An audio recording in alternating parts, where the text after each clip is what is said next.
عاملين ايه؟ وحشتوني جدا جدا. النهارده لانش بوكس جديد وسهل وسريع وعلى قد الايد. وعايزه اقول لكم بقى النهارده كده عامله قوي. يلا بينا بقى نعمل اللانش بوكس الجديد اللي يخلي الطفل سعيد. يلا بينا نخش بقى ونسمي الله. بسم الله. نفتح اللانش بوكس كده بقى يلا سريعا. بقى عامله له حاجه جديده ومختلفه. عامله له اللهم بارك لازانيا.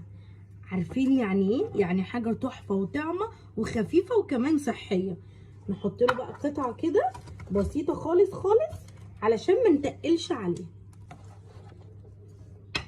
على ما اعتقد كده كفايه. هل اكتفينا؟ لا طبعا. كمان بقى هضيف له حاجه بسيطه، ربع فرخه وركي كده هحطه هنا ونقفل بقى اول دور. وهل اكتفينا؟ لا طبعا. هضيف له كمان كام قطعه بانيه. بسم الله.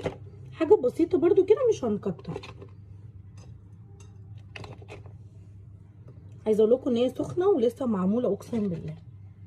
وهنا بقى كان الدور التاني. هل اكتفينا؟ لا طبعا. هحط له بقى فاضل حاجه خفيفه كمان نحطها مع بعض. الحمد لله قفلنا اللانش بوكس. وطبعا ما اكتفيناش، هنحط له حاجه بسيطه. هحط له كام قطعه سجق كده عشان حاسه ان انا مقصره معاه قوي النهارده. وطبعا ما بحبش احط له ربع فرخه، فعشان كده هو ده اللي حاساه التاثير. حطيت له حاجه بسيطه كده ونقفل العلبه. احط له كام قطعه خيار برده كده عشان يعرف ياكل. هو بيحبه قوي. حطينا له حاجه بسيطه. طبعا ما ننساش الميه وما ننساش كيكايه كده عشان يحلي برده. ما هو حد يا جماعه من غير ما يحلي؟ اكيد لا طبعا.